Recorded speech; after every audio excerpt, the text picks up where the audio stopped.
사사기 17장입니다. 우리가 이 세상을 살면서 열심히 일을 하죠. 또 건강을 위해서 열심히 운동도 하고, 또 몸에 좋다는 음식은 또 가려서 먹고, 또 잠도 잘 자고, 또 건강도 체크업도 하고, 하여튼 나름대로 최선을 다해서 열심히 삽니다. 근데 우리 육신에 대한 것은 열심히 하는데 영에 대한 것은 별로 이렇게 생각을 안 해요. 무엇을 먹을까, 무엇을 마실까, 또 어디서 잘까, 누구랑 만날까, 또 이 세상에서 어떻게 해야 돈을 잘 벌을 수 있을까, 어떻게 해야 내가 계획한 것을 이룰 수 있을까, 그것을 많이 생각하고 거기에 굉장히 집중을 합니다. 학생들 같은 경우는 시험을 잘 보기 위해서 어떻게 하면 잘 외워질까. 제가 그래서 중학교 때 같았어요. 영어를 잘하려면 단어를 외워야 되니까 제가 사전을 들고 다녔습니다. 참 미련했어요. 사전 왜 이렇게 두꺼운 거 있잖아요. 항상 들고 다녔어요. 들고 다니면서 잘 때는 베개로 자고, 잘 때 베개로 자면 머리로 들어갈까 봐. 하여튼 별의별 걸 다 해봤습니다. 그렇게 열심히 사는데 왜 나의 영혼에 대해서는 생각하지 않았을까? 우리가 혈압이 조금만 높아도 바로 약 먹잖아요. 이 혈당만 조금만 뭐가 이상이 있어도 팔도 약 먹잖아요. 그죠? 그렇게 하잖아요. 조금만 뭐 하더라도 병원 가고. 또 광고에서 뭐가 좋다 하면 그냥 좋다는 거 그냥 또 찾아서 먹기도 하고. 이거는 건강에 안 좋다 그러면 바로 끊기도 하고. 그렇게 민감하게 반응하는데 왜 정작 내 영혼에 대해서는 관심이 없는가? 우리가 예수 믿으면 천국 간다고 하는데, 그러면 예수 믿는 사람은 변화가 있어야 될 거 아니에요. 변화가 없는데 천국 갈 수 있을까? 내가 입술로는 예수 믿는다고 했는데 예수 믿을 때나 믿지 않을 때나 생활이 같아. 그러면 천국에 갈 수 있을까? 한번 생각해 보세요. 제가 여러분들에게 무슨 천국 확신에 대해서 흔들려고 하는 것이 아니라 현재 우리의 영적 주소를 한번 체크해 보라는 얘기입니다. 나는 과연 천국에 들어갈 수 있는 그런 지금 준비를 하고 있는가? 지금 내가 그 노력하고 있는가? 지금 우리가 왜 아파트 하나 구하려고 하더라도 얼마나 노력을 많이 해요? 거기 신청하려면 자격 조건이 어떻게 되고 어떻게 되고 그거에서 다 준비를 하잖아요.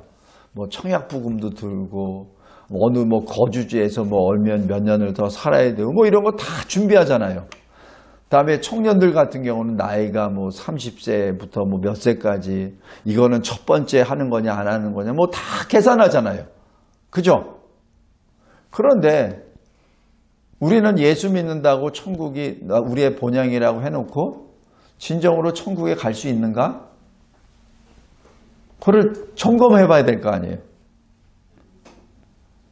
예수 믿을 때와 믿은 다음에 전혀 생활에 변화가 없어. 그럼 그거 헛믿음 아니에요? 그죠? 헛거잖아요. 내가 나를 기만한 거잖아요. 그래서 내가 그냥 포장만 한 거지.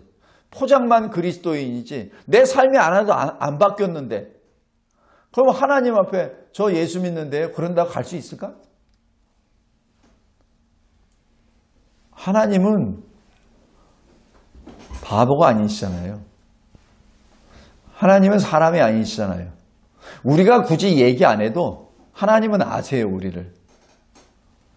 오늘 여기 사사기 17장을 제가 이제 세 번째 설교하면서 다시 한번 저 자신부터 점검하길 바랍니다. 우리 각자 자기의 신앙을 점검하는 시간이 되길 바랍니다.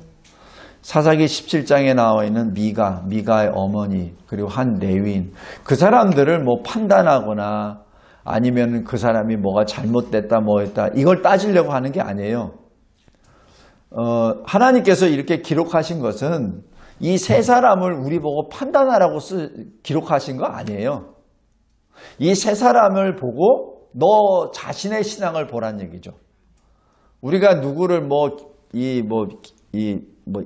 무게를, 신앙의 무게를 재서 이 사람은 들어갈 만해, 저 사람은 못 들어갈 것 같아, 이렇게 판단자로 서지 말란 얘기입니다. 여기에 나오는 인물을 통해서 내 신앙은 어떤가, 나는 어떻게 살고 있는가, 그것을 보는 시간이 되길 바랍니다. 오늘 여기 17장에 세 사람이 나와요. 미가의 어머니, 그리고 한 레위인, 이 세 사람이 나옵니다. 세 사람을 잠깐 보겠습니다. 먼저 여기 2절 보세요. 이 미가의 어머니가 이렇게 말합니다. 은 1,100을 잃어버렸다. 그래서 어머니가 저주하고 있습니다. 은 1,100의 양이 얼마인지 대략 보면은 여기 10절에 보세요. 10절에 미가가 한 레위인을 제사장으로 고용합니다. 어떻게 하냐면 내가 해마다 은 10, 의복 1벌, 먹을 것 주겠다. 이게 계약 조건입니다. 그러니까 요새로 말하면 연봉이 은 10이에요. 연봉이. 그죠? 연봉이 은 10이니까 월 한 은 하나? 대략적으로 은 하나가 월급입니다. 그럼 요즘 돈으로 하면은 한 300? 조금 더 하면은 400? 한 300이라고 칩시다. 은 하나가 300만 원이에요. 그러면 은 1,100은 얼마 정도 될까요? 30억입니다. 그러니까 한 어머니가 약 30억을 잃어버렸어요. 잘 생각해 보세요. 이 어머니의 재력을 우리가 알 수 있죠. 여기 혹시 집에 1억 가지고 계신 분 있어요? 아마 돈 많은 사람도 현금으로 1억 가지고 있는 사람은 드물 거예요. 근데 이 어머니는 현금으로 30억 플러스를 가지고 있다는 얘기입니다. 그거를 잃어버렸어요. 그러니까 이 어머니는 재산이 이것보다 훨씬 더 많겠죠. 그러니까 굉장히 큰 재력가라는 얘기예요. 그러니까 어머니가 은 1,100을 잃어버렸습니다. 잃어버린 다음에 조치사항, 저주입니다. 참 재밌죠? 잃어버렸으면 찾으려고 해야 되는데 저주를 해요. 이것이 가나안 땅에 있는 신앙의 시스템입니다. 왜 우리 이스라엘이 그 광야를 행진할 때 모압 왕 발락이 행한 게 뭐였죠? 발람 고용해가지고 저주 내렸잖아요. 그러니까 저주를 내리면은 그 상대가 저주를 받게 된다는 얘기죠. 그 시스템이에요. 그러니까 지금 이 어머니가 약 30억 이상을 잃어버렸으니까 현금을. 그러니까 할 수 있는 것 저주하는 겁니다. 근데 그 저주의 소리를 아들이 들었어요. 근데 범인이 누구예요? 아들.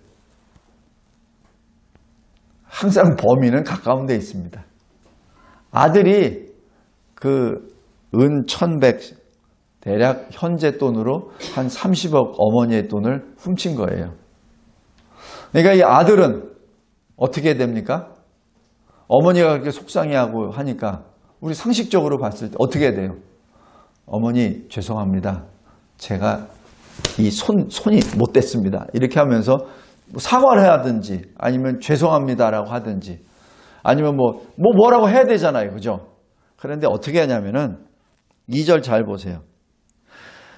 어머니께서 은 1,100을 이루어 버리셨으므로 저주하시고 내 귀에도 말씀하셨더니 보소서 그 은이 내게 있나이다.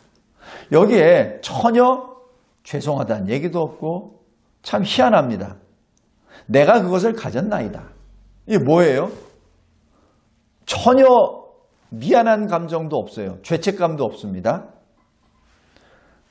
근데 또 어머니가 또 뭐라 그러는 줄 아세요? 내 아들이 여호와께 복받기를 원하노라. 이게 무슨 말이에요? 지금 이 사람들의 입에는 여호와라는 말이 들어가요. 그런데 우리가 이 모세 율법을 쭉 봤지만은 도둑질하고 그것을 한 것에 대해서 여호와께 복받기를 원하노라? 이러면 안 되잖아요. 어머니가 책망을 해야 되고 이러면 안 된다라고 얘기하고, 예? 훔치지 말아야지, 도둑질하지 말아야지, 뭐 이렇게 하면서 권면하고, 예, 어머니 제가 잘못했습니다. 이런 게 주고받는 게 상식선 아니에요? 그죠? 근데 여기서는 어머니가 또 이렇게 해요. 왜냐하면 이것이 가나안 땅의 신앙 체계입니다. 왜냐하면 저주를 다시 복을 줘야 상세가 되니까. 그래야 자기 아들에게 저주가 임하지 않으니까. 한번 저주를 딱 했으면은 그걸로 끝나니까 그 저주를 덮기 위해서 복을 덮는 거죠. 요게 가나안의 신앙 시스템입니다. 그러니까 지금 이 어머니와 미가는 어떤 신앙으로 살고 있는 거예요? 가나안의 신앙으로 살고 있습니다. 이름은 여호와의 이름을 부르면서. 참 재밌죠?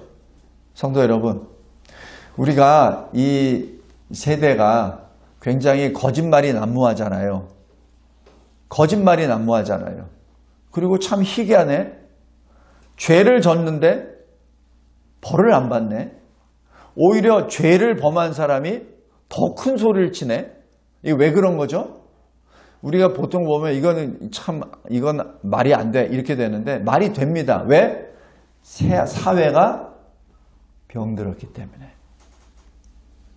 사회가 병들었기 때문에 그게 말이 돼요. 옛날에는 그렇게 못했습니다. 거짓말하고 이게 발각이 나면은 창피해서라도 가문이라는 그 체면 때문이라도 얼굴은 못 들고 다녔어요. 근데 지금은 오히려 당당하게 상대를 거짓말로 뒤집어 바꿔버리고 자기를 오히려 피해 입은 자로 만들어버립니다. 지금 저기 이스라엘에 있는 하마스와의 전쟁도 마찬가지잖아요. 누가 먼저 때렸어요? 하마스가 때렸잖아. 그래서 700명을 죽였잖아. 그런데 오히려 뉴스에는 하마스에 있는 사람들이 곤란에 빠지고 뭐 병원이 뭐 어떻게 되고 하는 거가 막 이 대서특필돼. 그러면 이스라엘은 맞은 사람이 오히려 가해자가 돼버리고 가해자가 오히려 피해자가 돼버려요. 세상이 참 이상합니다. 왜 그런지 아세요? 세상이 병들었기 때문에 그렇습니다.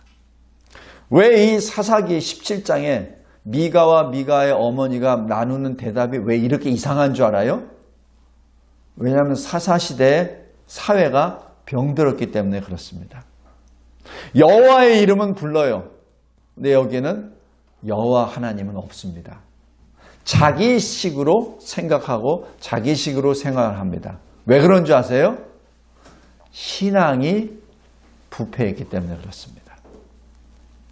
믿음이 썩었기 때문에 그렇습니다. 여호와라는 이름은 부르긴 부르는데 여호와에 대한 신앙이 전혀 없어요. 간판은 하나님 백성, 여호와의 백성, 여호와의 군대, 광야의 교회 이렇게 되어 있는데 속을 들춰보면은 가나안 사람들입니다. 자, 또 3절에 보면은 그걸 전입가경이라고 하나요? 3절 잘 보세요. 미가가 은 1,100을 어머니에게 도로 줍니다. 그러니까 어머니가 뭐라 그래요? 내가 내 아들을 위하여 신상을 새기고 신상을 부어 만들겠다. 이게 어머니의 신앙입니다. 신상이 뭐예요? 우상이잖아요. 이 신상은 누구 신상입니까? 하나님이 그랬잖아요. 그 어떤 것도 새기지 말고 만들지 말라. 절하지 말라. 그게 10계명에 들어가잖아요. 그죠? 그런데 이 어머니는 바로 이 10계명 중 2계명을 어깁니다. 그리고 돈 이것으로 만들기 위해서 또 더 참 비참한 얘기는 내 손에서 이 은을 여호와께 거룩히 드리노라 이럽니다. 지금 여호와가 누굽니까? 성도 여러분, 1계명, 2계명이 우상을 만들지 말죠. 3계명이 뭐예요? 여호와 이름을 망령되이 일컫지 말라. 지금 2계명, 3계명을 어겨버린 겁니다. 마음대로 불러요. 여호와 이름을. 그러면서 이 은을 여호와께 거룩히 드리노라 하면서 이 누구에게 지금 줍니까? 미가에게 줍니다. 지금 어머니는 여호와께 드린다고 해놓고 미가에게 줘요. 그럼 미가가 여호와예요?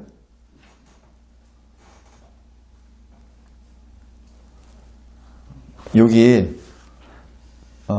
주보 요약한 건 보지 마시고 여기 성경 말씀 보세요. 17장 3절 잘 보세요. 지금 어머니는 2계명을 어깁니다. 한 신상은 새겨 만들고 한 신상은 부어 만들고 그 다음에 여호와께 거룩히 드리노라 라고 하면서 자기 아들에게 줍니다. 이게 하나님의 이름을 망령되이 일컫는 그 죄를 범합니다.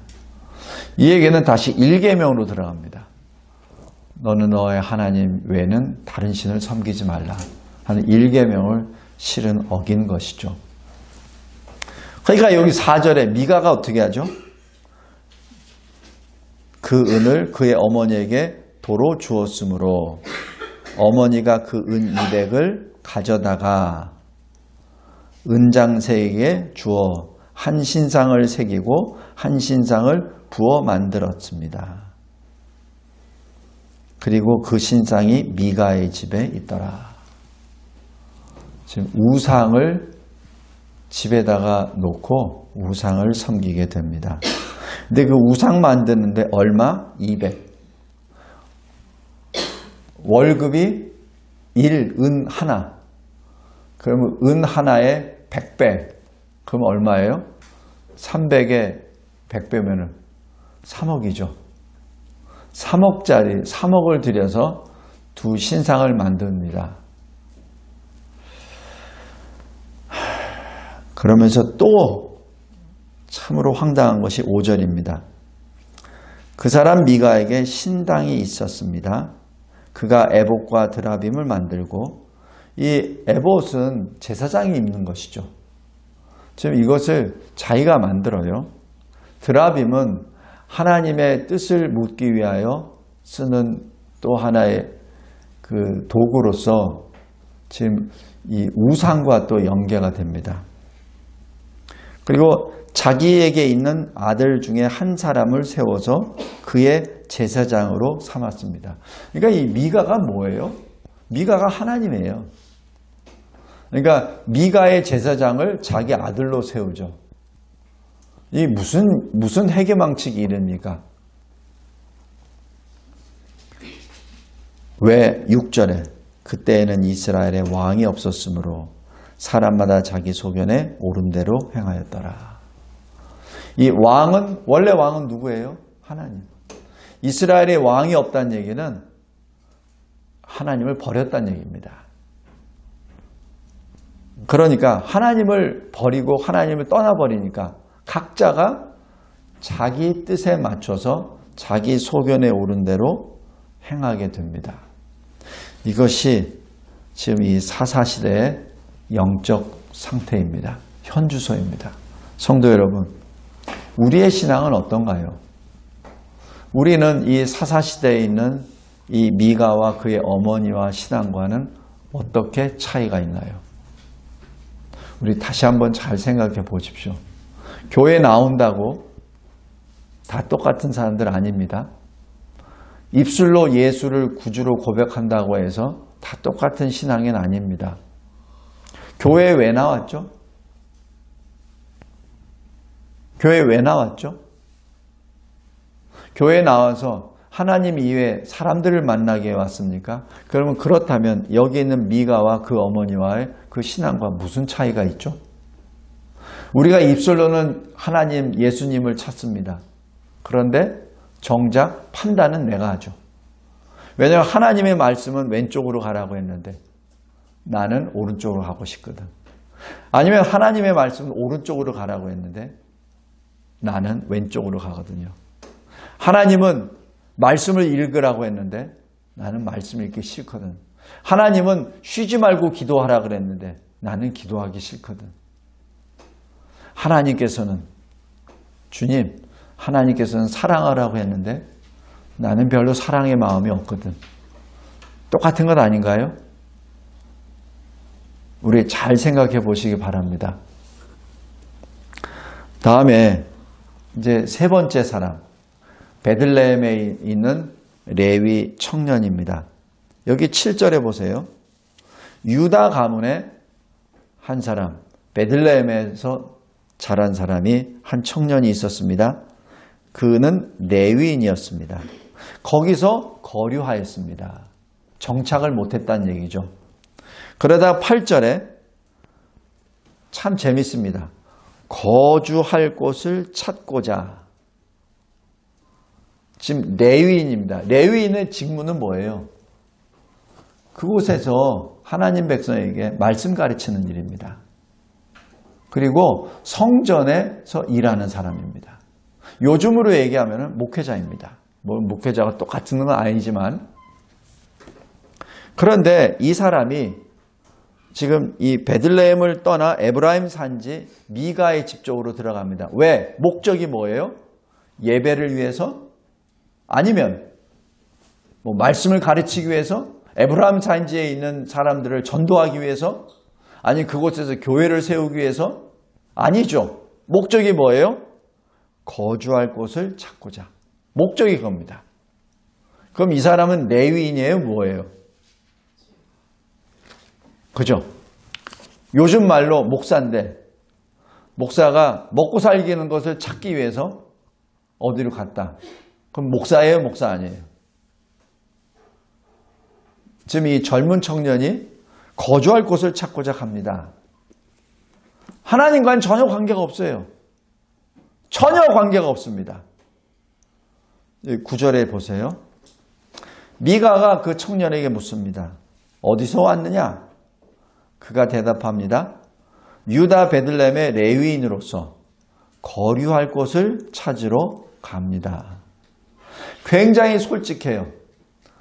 나 목사인데 내가 어디서 살아야 될지 몰라서 이곳에 왔습니다. 라고 말하는 것과 똑같아요. 그게 레위인입니까? 그게 목사입니까? 그러자 10절에 미가가 또 받아요. 당신이 나와 함께 거주하고 나를 위하여 아버지와 제사장이 되라. 나를 위하여. 그럼 내가 연봉 은 하나씩, 옷 한 벌씩, 먹을 것도 줄게. 이 제시를 합니다. 그러니까 레위인이 오케이 하고 글로 들어갑니다. 이게 뭐예요? 한 사람이 요즘으로 얘기하면 목회자를 고용하는 겁니다. 레위인을 고용하는 거죠. 연봉 얼마 줄게. 들어와. 그러니까 이 사람은 뭐예요? 목적이 뭐예요? 하나님께 예배 드리러 가는 것이 아니라, 예배 처소를 구하는 것이 아니라, 전도하러 가는 게 아니라, 교회를 세우러 간 게 아니라, 묵을 곳을 돈을 벌기 위해 갔기 때문에 들어갔죠. 그러니까 11절에 보세요. 그 레위인이 만족했다라고 합니다. 만족했다. 그리고 그 청년이 미가의 아들 중에 하나가 됐다. 전에는 어떻게 됐습니까? 미가의 아들 중에 하나가 제사장이었잖아요. 근데 이 사람이 제사장으로 고용이 됐으니까 자기 아들의 하나가처럼 돼버린 거죠. 더 무시무시한 것이 12절입니다. 미가가 그 레위인을 어떻게 했어요?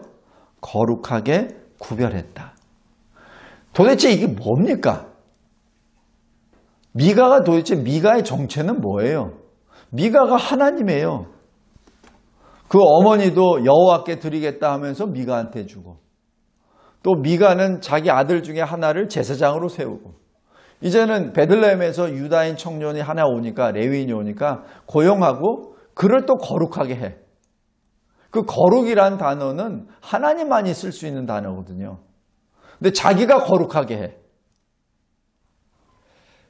그리고 미가의 개인 제사장이 됩니다. 제사장은 하나님의 제사장이지 어떻게 미가의 제사장이 됩니까? 다시 이 시대로 다시 하면은 어떻게 미가라는 사람이 목사를 고용을 해요? 미가의 목사가 되어버립니다. 하나님의 목사가 아니라 미가의 목사가 되어버리는 것이죠. 그러면서 13절에 또 이렇게 말합니다. 미가가 레위인이 내 제사장이 되었다. 그러니까 이제 여호와께서 내게 복 주실 줄을 아노라. 자기가 여호와 아니에요? 그럼 자기가 자기에게 복을 줘야지. 근데 또 여기서 또 왜 여호와를 또 찾아? 이 앞뒤가 전혀 안 맞아요. 그런데 이렇게 사는 것이 사사시대입니다. 성도 여러분, 우리 다시 한번 우리 신앙을 다시 한번 점검하기 바랍니다. 물론 전도가 중요합니다. 선교도 중요합니다. 그러나 거기에 먼저 선행해야 될 것은 우리 자신의 믿음을 지키는 겁니다. 우리가 스스로 우리 자신의 믿음을 지키지 아니하고 선교를 하고 전도를 해봅시다. 그럼 나에게 돌아오는 것이 무엇인가요? 그럼 마태복음 7장이잖아요. 주여, 내가 귀신도 내쫓고 병도 낫게 하고 뭐 사람도 많이 전도했고 했습니다. 주님, 저 여기 왔습니다. 문 열어주세요. 주님이 뭐라고 하세요? 난 너를 모른다. 이 불법을 행한 자들아. 그것이 마태복음 7장 아닌지요. 오늘 여기 미가의 어머니, 그리고 여기 한 레위인, 베들레헴 출신입니다. 거기에 있는 제사장을 보았습니다. 우리 다시 한번 굉장히 두려운 마음으로 이 레위인 청년이 누군지 한번 보겠습니다. 18장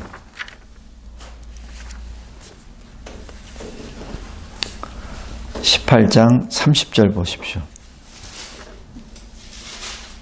이 레위인의 이름이 기록되어 있습니다. 모세의 손자요, 게르솜의 아들인 요나단입니다. 이 사람이 그 젊은 레위인입니다. 할아버지가 모세입니다. 모세가 어떤 사람이에요? 하나님을 직접 만난 사람입니다. 이스라엘에게 하나님이 주시는 율법, 10계명 다 가르친 사람이에요. 선포한 사람입니다. 그 아들이 게르솜입니다. 게르솜의 아들이 바로 이 젊은 레위인입니다. 우리 다시 한번 잘 생각하시기 바랍니다.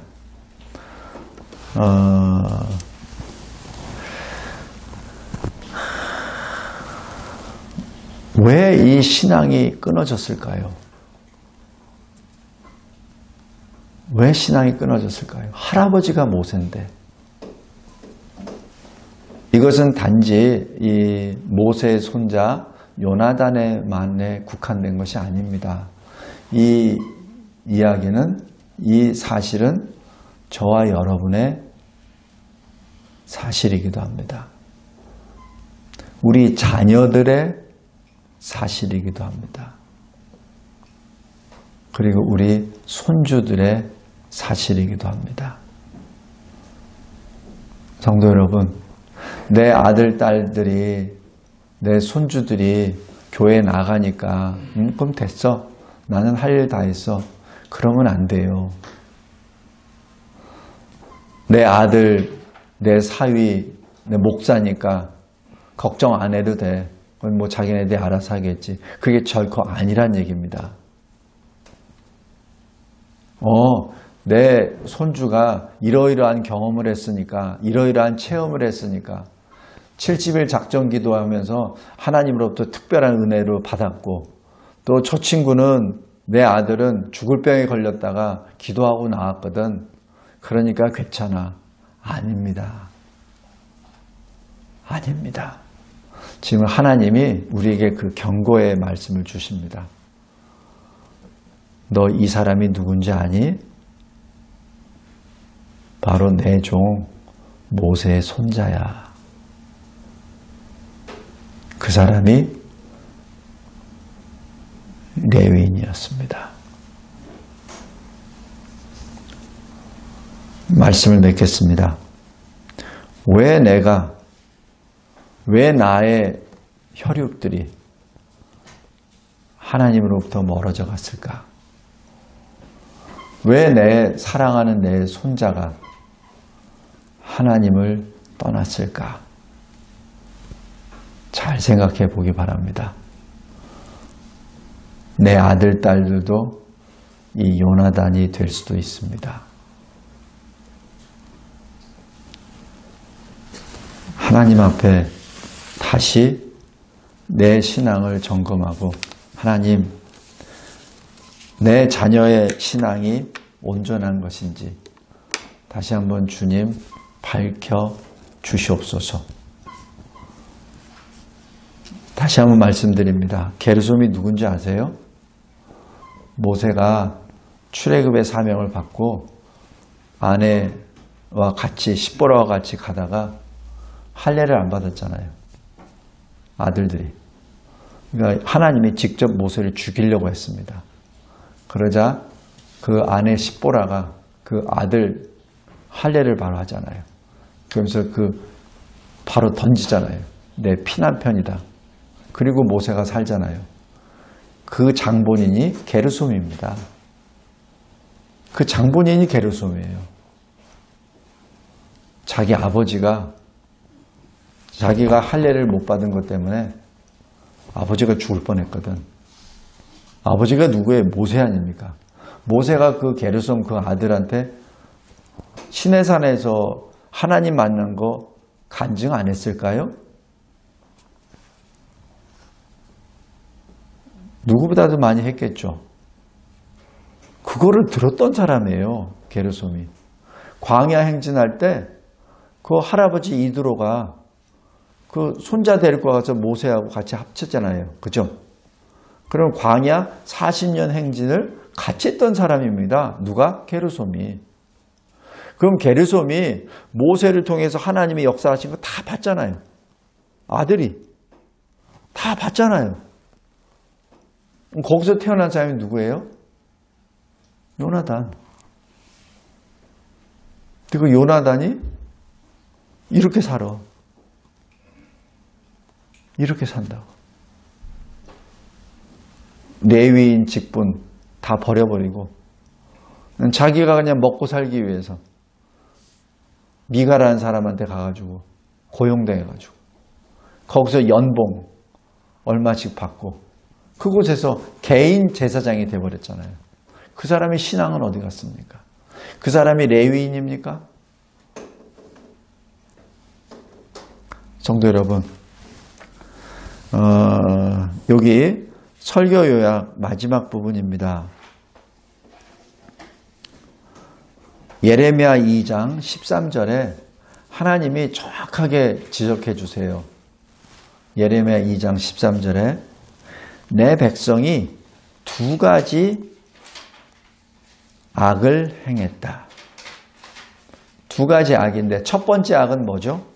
그들이 생수의 근원되는 나를 버렸다. 생수가 뭐예요? 생명이잖아요. 생명의 물이잖아요. 그러니까 생명의 물인 하나님을 버렸다는 거예요. 이게 첫 번째 죄입니다. 두 번째 죄가 뭐냐면 스스로 웅덩이를 판 죄. 그러니까 왜 웅덩이를 팠습니까? 물을 찾으려고. 그러니까 하나님을 버리고 생수를 버리고 하나님을 찾으러 생수를 찾으러 또 지 마음대로 웅덩이를 판 거예요. 근데 그 웅덩이가 어떤 웅덩이예요? 물을 가두지도 못하는 웅덩이입니다. 터진 웅덩이. 그러니까 사람이 스스로 하나님을 버리고 자기가 어떤 구원의 길을 찾으려고 열심히 구덩이를 파요. 그럼 거기에 물이 쏟아옵니까? 안 오죠. 그럼 그게 뭐죠? 헛고생한 거죠. 지금 여기 미가가 그렇고 미가 어머니가 그렇고 레위인이 그런 것 아닌가요? 하나님을 버리고 그냥 자기가 또 어떤 길을 찾아. 자기가 뭘 신상도 만들고 자기가 제사장도 만들고 또 자기가 제사장이 또 되기도 하고 또 그걸로 돈벌이도 하고. 우리 신앙을 다시 한번 점검할 때 예레미야 2장 13절 말씀을 잘 생각해 보시기 바랍니다. 나는 생수의 근원인 하나님을 나는 섬기고 있는가? 나는 혹시 그 생수의 근원 되신 하나님을 버리고 내 생각에 옳다고 생각하는 그것을 내 스스로 찾고 있는 것은 아닌지. 그 두 가지 다 하나님 앞에 범한 죄입니다.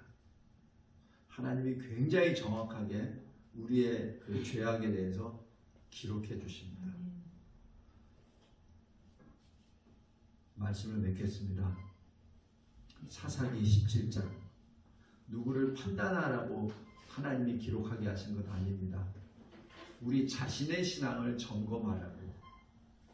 내가 과연 하나님을 믿는다고 하면서 혹시나 나 자신을 믿는 건 아닌지. 내가 하나님의 가르쳐 주시는 말씀의 대로 살아야 되는데 그 말씀대로 살지 않고 내 뜻대로 살고 있는 건 아닌지. 내가 과연 참된 그리스도인인지, 내가 참된 하나님을 예배하는 예배자인지, 내가 진정 하나님의 말씀에 내 삶을 던져서 그 말씀에 살아가도록 내가 하나님께 간절히 기도하고 간구하고 있는 존재인지 다시 한번 점검하시기 바랍니다. 특별히 70일 작전 기도 동안에 여러 가지 간구 제목도 있겠지만 주님, 내가 온전한 신앙인이 되게 해주세요. 내가 하나님의 말씀에 온전히 붙잡혀서 그 말씀에 대로 살게 해주세요. 그리스도의 평강이 나를 주장하게 하여 주세요. 그리스도의 말씀이 나에게 넘치게 해주셔서 그 말씀에 따라 내가 시와 노래, 신령한 노래를 하는 하나님께 감사 찬송하는 자가 되게 해주세요. 스데반처럼 하나님 앞에, 주님 앞에 엎드려 경배하고 주님의 영광을 바라보며 내 생을 하나님께 드리는 이 시대에 참된 그리스도인이 되게 해주세요. 특별히 70일 작전 기도 이 기간 중에 믿음에 대한 정결함을 달라고 같이 기도하고 정결한 신부의 모습이 되기를 주 예수 그리스도의 이름으로 기도합니다. 감사하고 감사합니다. 이 사사기 17장 읽으면 읽을수록 어처구니가 없지만 그러나 그 어처구니가 없는 가운데 나의 면이 조금씩 들춰내 주심을 고백합니다. 미가의 모습에서 나의 모습을, 미가의 어머니의 모습에서 나의 모습이, 한 레위인 모세의 손자 요나단의 거취에서 나의 거취 바라봅니다. 하나님, 날마다 주님이 나에게 주신 의의 두루마기를 빨고 깨끗하게 되어 주님이 예배하신 저 천성에 들어갈 수 있는 권세를 빼앗기 깎이지 않게 하여 주시옵소서. 예수 그리스도의 이름으로 기도드리옵나이다. 아멘.